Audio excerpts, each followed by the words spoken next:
My name is Brianna, and I am your host of Kitchen Chemistry. Welcome to our very first episode.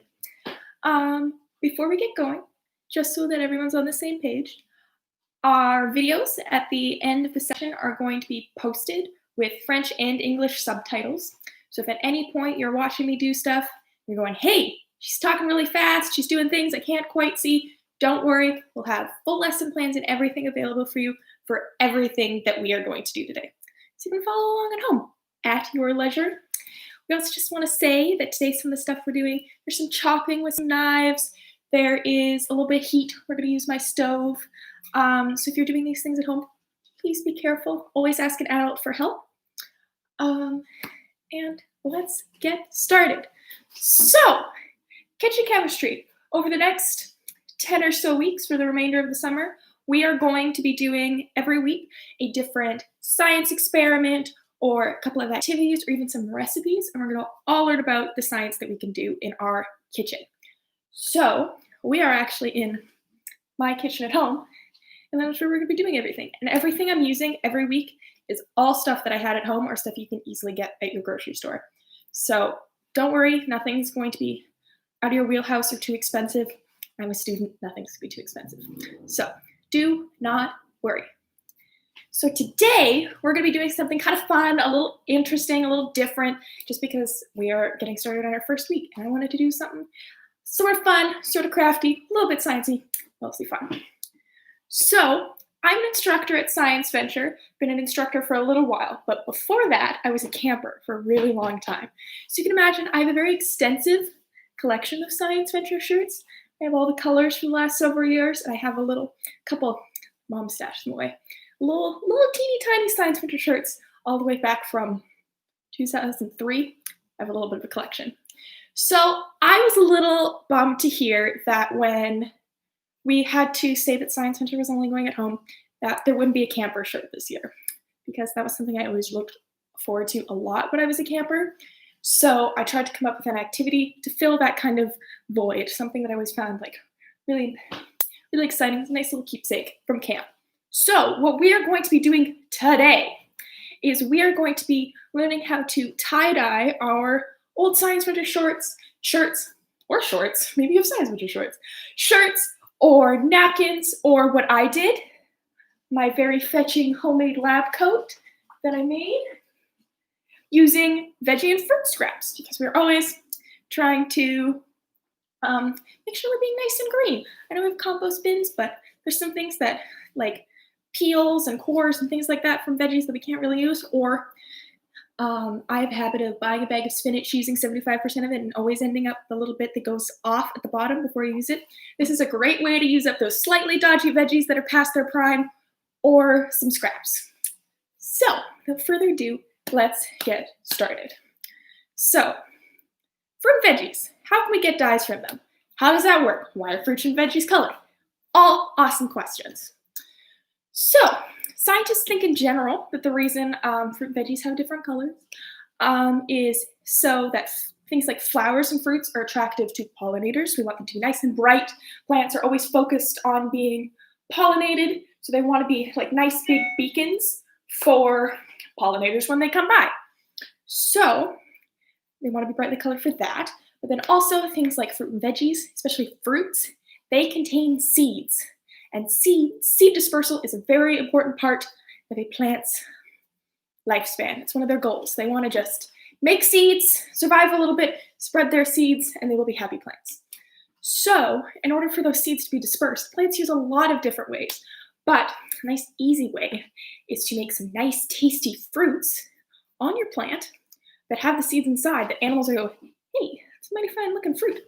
They'll gobble it up, they'll mosey on down, and eventually they disperse the seeds. They bring the seeds around, they poop them out as they go, they spread them around. So they want these fruits to be nice bright colors, nice and appetizing, so that animals go, hey, that's good. Just like when you go to the grocery store and you're going through the produce section, you go, hey, they have peaches. Those peaches look really, really good. I want to eat those really good peaches instead of maybe like slightly dodgy avocados that have been there for a little while. The more attractive they are, the more animals like us will want to eat them. So plants and fruits and veggies and even animals come in a wide variety of colors. And this is because they contain special pigment compounds. So there's 4 main pigment compounds that bring coloration to plants and animals all over the world. And then in different combinations with other molecules, they create this diverse spectrum rainbow of nature that we see every day. So, for example, with our 4 mains, we have betacins, which are what we use commercially to make red dye. A lot of red food dyes made use betacins, and they are derived from beets. So you get they give you a really nice red dye. Then we have anthocyanins. I struggle with that word. Anthocyanins, which are from things like eggplant, things like blackberries, things like cherries, nice dark fruit. And they give colors like red, purple, blue, all those nice like berry pie colors. Those are thanks to anthocyanins. They're also present in flowers. So things like if you see a bright purple like pansy or petunia, probably an anthocyanin compound. It's awesome. So scientists take those and they convert them into like a nice concentrated dye so we can use them in food industry. Then we have chlorophyllins. Lots of hard words today. Chlorophyllins, which are derivatives of chlorophyll. So the nice green color, the nice green compounds that plants have in their leaves. We can take that, synthesize it, make a slightly different derivative. We add copper in, so it makes a nice little salt. And we use that to make green dye. One more, carotenoids. Sounds a lot like carrot. You'll find out why. Carotenoids are another color compound that make yellow, red, and orange that are present in things like squash. They're present in things carrots, sweet potatoes. They're also in a lot of crustaceans. That's why lobsters and crabs and shrimp, if you see them have like a little red or pink shell, it's carotenoids. It's actually, fun fact, why flamingos turn pink is because they only eat these little tiny shrimp, and these shrimp are chock full of carotenoids. So if they're eating carotenoids all the time, it's actually what gives flamingos their color, is they absorb those compounds from their diet. So again, there's also thousands of other little color compounds that plants make. We have a really diverse global ecosystem, so there's lots of different colors that can be happening. But in different combinations, they give us like different hues. So if you have more of one and less of one, you get colors in between. Just like when you're mixing colors, mixing paints, same kind of idea. Those are just the main 4 that humans harvest and use in industry. And they're the main 4 that are going to give our things that we're dyeing today their color. So without further ado, let's get started. So first thing I had to do is I needed to find something like a nice, things that are good, nice cotton shirt, nice lab coat. If you happen to have one, that is what I used. Anything that's light in color, the lighter the better, and is made out of natural fabrics. So things like cotton and linen are gonna hold the dye really well, whereas things like polyester that are synthetic aren't. So even like those little t-shirts you can get at the dollar store, they're made of cotton, they work really well. I've seen napkin sets done with this online. You can do lots of different things. So first thing I did was I used my lab coat as a tester. You can see how that turned out. It's a little bright in my kitchen, so it's a little hard to see, but I can always post a picture with the instructions. What I did is I have a nice Lakes Nation t-shirt from when I was a first year at the University of Victoria that I decided to dye. Because it's nice, it's big, it's pretty new, so it's still nice and fresh. So I thought it would work well. First thing I did, we can't just slap dye on our shirt and call it a day. It gets a little more complicated. Even though we said natural fabrics hold onto the dye the best, just due to how the fabric's woven and the starches that make up natural fibers like cellulose, they hold onto dye really well.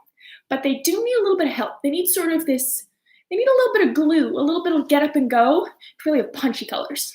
So in dyeing, in the dye industry, this is something called a mordant. So mordant is just a solution that you soak or kind of cook your fabric in before you start dyeing it, that allows the dye compounds to stick really well. So instead of just it's kind of the difference between a limp handshake and a good handshake. I'm doing it with my left and my right hand, so forgive me. You want a nice firm handshake. That's it with the mordant. Otherwise it's kind of a limp fish, not as impactful. We want it punchy. So to make my mordant, when we're using veggie dyes, I used 4 cups of water and to 1 cup of vinegar, that ratio. And I filled up my pot, right here, filled up my pot up with that ratio up until when my shirt was covered. So you can see, I did this like 2 hours ago, so it's pretty fresh. It also makes my whole house smell like a pickle. It's a fun side effect. I've got my shirt hanging out. It's pretty steamy, actually. It's still pretty warm. So remember, safety first. I knew it had cooled.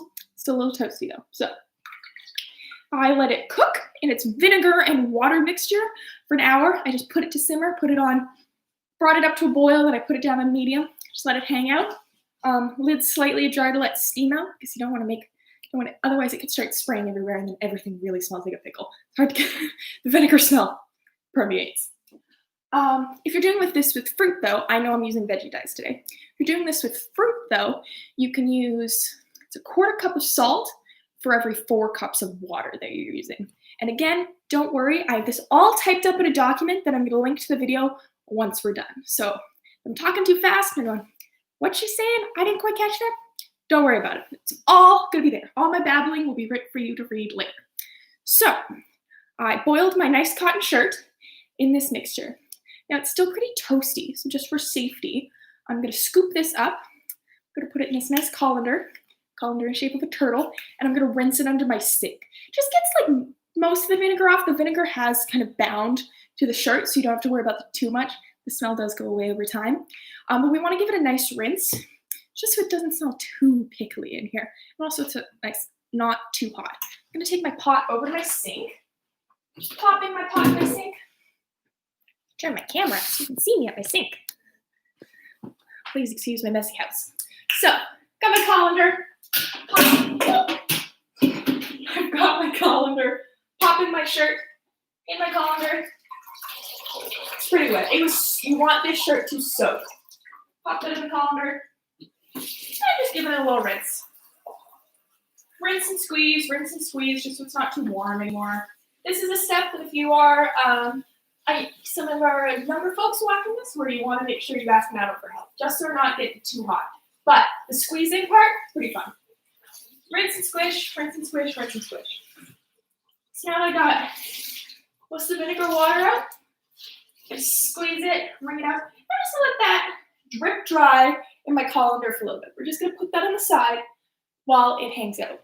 But you don't want to fully dry it. You want it to still be damp when you add the dye, because it again helps it soak in, and it gives you a better result. So, just let me put up a little bit of a spill there. So, back on me. So, we have our shirt prepped. It is damp, it's hanging out in the sink, it smells like a pickle, it's all good to go. So, that's all ready to go. Next thing, we want to worry about our dye. So you can do the dye in advance. That's what I did, because you didn't need to watch me boil cabbage for an hour, because that's not very interesting. So what I did is I opened my refrigerator and went, what do I got? What's going dodgy? What is peels? What can I use? So I had just got a big bag of onions. So onion skins, yellow onion skins specifically, that papery outside, gives you a really nice orange dye. That's what I used for the yellow on my lab coat. So I peeled all my onions. The onions, as long as you keep them at a cold, dry pace, you can peel them and just leave them. Mine are just hanging out. They've been like that for a week. They're fine. So I added those onion skins to a pot, covered them with water. I did add a little bit of turmeric, just an experiment. Gives it a little more punch, but no pressure. I boiled it for an hour, strained all that gunk out of it, all the solids. We don't need that. And then I just popped it in Tupperware, and I kept it in the fridge. Hung out in the fridge all week. Totally fine. We're not going to eat it, so we don't really need to worry about it. I used Tupperware because all of my Tupperware are already kind of permanently spaghetti stained, but if you're worried about stains, you might want to use something like a glass jar. Other thing I used is I had a kind of dodgy cabbage that was hanging out, a little bit of leftover like coleslaw prep, got a little bit funky. So chop that up, toss that in a pot, covered with twice the amount of water. Same procedure as the onions. Then boiled the snot out of it for an hour. You want it to, and it turns nice and dark, gets a little concentrated. Strain that out, also in the lovely turtle colander. And I got some nice purple dye. So I also had that. Hey, yeah, popped in a Tupperware, hung out for a week. Bob's your uncle. You're all good to go. So once you have your dyes cooked, you can also use lots of different things to make different colored dyes. I went with purple and yellow because I like purple and yellow, and I also happen to have the stuff for purple and yellow. But different things you can do. Lots of flowers. So if you ever get flowers from your garden that are starting to die, or you get maybe someone in your house gets a bouquet of flowers, things like roses, you can use different colored roses to make different colored dyes. Things like marigolds outside, those are popping out right now in my yard. Don't know about the rest of y'all. They give a nice yellow-orange color. You can also do, apparently, avocado pits and skins make red dye. Haven't already experimented with that because I didn't have enough avocados. But things to try. You can use leftover tea leaves, coffee grounds to make brown. You can use all different kinds of things. I have a full write-up of options and experiments you can try in my document. And if you happen to mix any different fruits or vegetables to kind of see what combination you make and see if it makes a different color, let me know because I'm totally down to hear about your home experiments. So, 2, check in. Shirt, check, done. Hanging out. Dyes, check. We are ready to start tie-dye. This is the fun part. However, we want to make sure, always safety first. And in this case, the safety is your counters, yourself. So first thing we're going to do is we want to make sure that your space that you're dyeing on is protected. Because a lot of these things, they are dyes and they are meant to stain. So if you are working on, depending on what surface you're working on, like I'm working on granite countertop, things like that can be porous and they can actually take on the stain. So I recommend a tablecloth. I used a tarp outside the first time I did this. This is a great activity you can do outside if the weather's nice. You can do it on the lawn. But today, because we're inside, we're in my kitchen, I just lined my little kitchen space here. There's some little silicone cookie sheets. They work really great because they're non-slip. So I don't have to worry about anything rolling around my counter. And they just protect everything, nice and easy. I bake a lot, so I have a lot of them. But again, even newspaper would be a good idea. Just protect your counters. You don't want to have your parents or whoever, your landlord, being mad at you because you dyed your counters yellow. So, want to have that all set up. I also recommend you have something that's big enough to hold your item to dye on. So I'm using a cookie sheet today. It's nice and easy. It's got a little lip for spills. You also want to make sure you're protecting your clothes. I don't want to ruin my nice science fiction shirt. So I got my lab coat, button that bad boy up. It's already, as you can tell, artistically stained. So any other stains again, my lab coat, just adds to the fun. You can also wear gloves, just protect your hands, but I don't wear gloves today, I'm not super worried. I dye my hands a lot of different colors at Science Winter. They traditionally end up being dyed blue with food dye, so I'm not super fussed, but you can if you want. So, now I'm going to get our turtle colander shirt, bring it out one more time, just make sure most of the water's out, but it's still wet, and bring it over so you can see my nice, wet Bikes Nation shirt. So, 2 different ways you can do this. You can either just soak it in your dye, have a nice solid color. You could just have a yellow shirt or a purple shirt, or you can do a little bit of tie-dye. So there's lots of different ways. You can check out different ways online. The key thing is you need some nice elastic bands. I have this nice elastic band ball made by my mom. Thanks, Mom, for this. So I'm going to peel off some elastic bands so that I'm all ready for that. Because I'm going to do some tie-dye because I think that sounds pretty fun. So peeling off some elastics, getting all ready to go. So I'm going to do, because I saw this on the internet and I want to give it a try. I am going to pull different sections of my shirt up into little nubs, twist them, and then I'm going to tie them with an elastic band. I'm going to do this all over my shirt, just like that. Nice and tight, make a bunch of little nubs. So you can make 4 of these. You can make 10 of these. You can make 100. You can cover your shirt in these little round little nubs. Whatever works for you. So I'm just going to do a few for the sake of time because I don't think you all want to watch me make nubs for 20 minutes. I'm gonna do enough that it's got a nice kind of fun print to it. So my dad just walked in, so if you saw me making faces, that's why.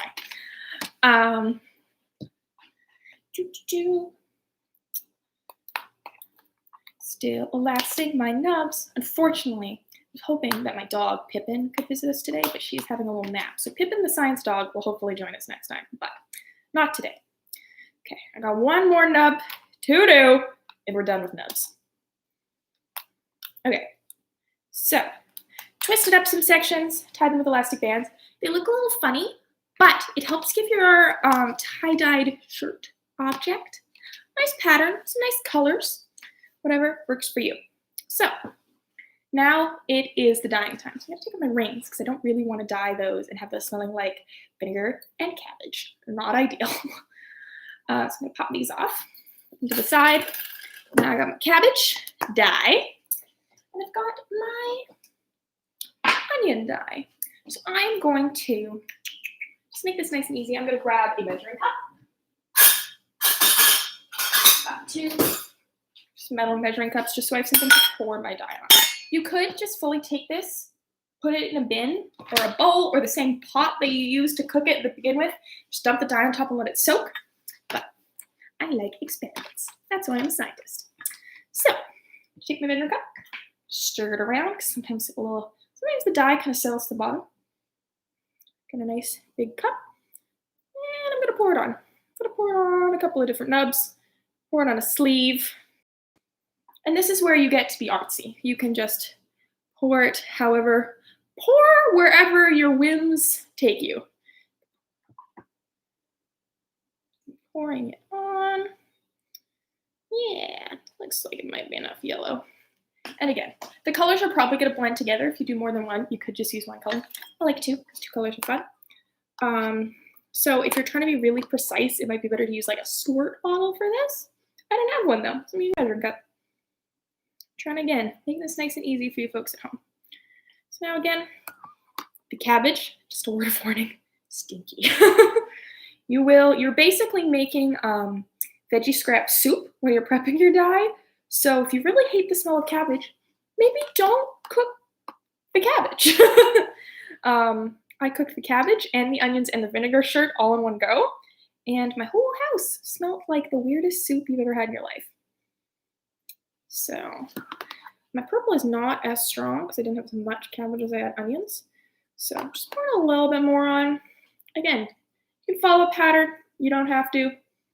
Follow your artistic whims. I'm going to do a little more yellow. So the purple's kind of drowning out the yellow. And I like yellow. It's a nice, bright, sunny color. It's starting to sound a little bit like the Bob Ross of tie-dye, but that's okay. Bob Ross is great. Alrighty. So I'm going to hold this up. It's going to be daring because it's covered in dye, but just so you can get an idea. We're going to be speedy. You ready? 1, 2, 3. So it's drippy. This is why we cover our workspace, and this is why we use a tray. But yeah, I sprayed my dye around. I put it in different spots, and now I'm just going to kind of let it soak for a little while on that tray, just so that the dye gets in the back, because we don't really want a shirt where it's tied on the front. Party in the front, business in the back. The mullet of tie-dye shirts. So, closing my lids just so I won't spill anything, because I will spill things if they aren't covered. So, once you're done dyeing, and you have your shirts all done, your napkins, your shorts, whatever clothing you're planning on doing, you want to let it soak for a little bit so that it gets nice and saturated. You want it really full of that dye. And then you want to let it sit for 24 hours, so overnight. It's a multi-day activity.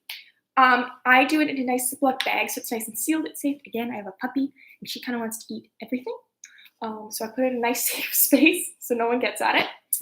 Tuck it in that Ziploc bag, nice big Ziploc bag like the freezer bags. Seal that up, pop that on a shelf or something, let it sit for 24 hours. Once the 24 hours are up, you can take off your elastic bands. If you tie them really tight, you might have to cut them off, but I tie them pretty loose, and then you can just reuse them. It's elastic band ball. Take those off, and then you can either let your shirt air dry. You're good to go. You've got a tie-dye shirt.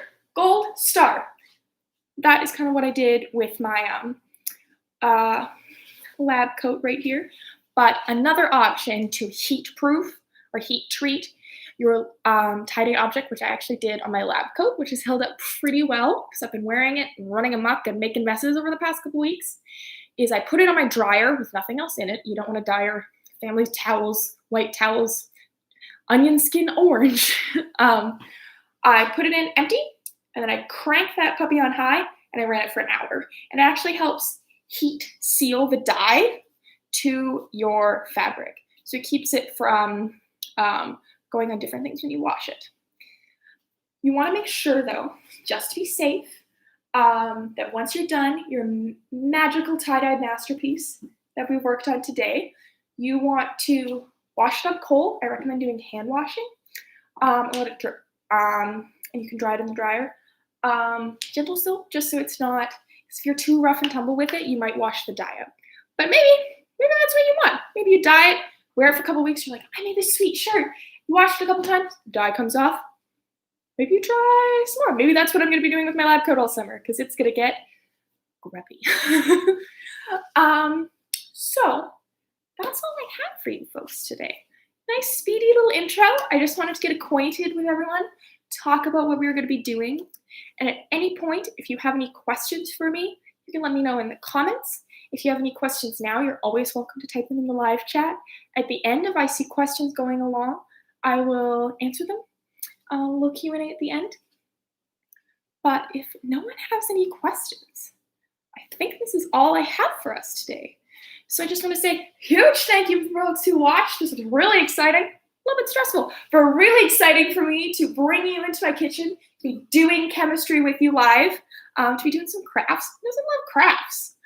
And yeah, this video again will be posted. It will have English subtitles and French subtitles. French subtitles might take me a little bit because my Image en Française was a while ago, but I will get that up for everyone. And I will also link on this post the instructions for how I did this. So it's all typed up nice and easy, and you're always welcome to comment on the video if you have any questions, concerns, want to share what you made. Let us know. You can also always email Science Mentor if you have any questions that way. But again, huge thank you for everybody. Thanks for joining me, and I will see you next Wednesday for more kitchen chemistry. Next week, we're going to be working on cabbages. So be prepared. Lots of cabbages. Okay. Bye-bye, everyone. Thanks so much.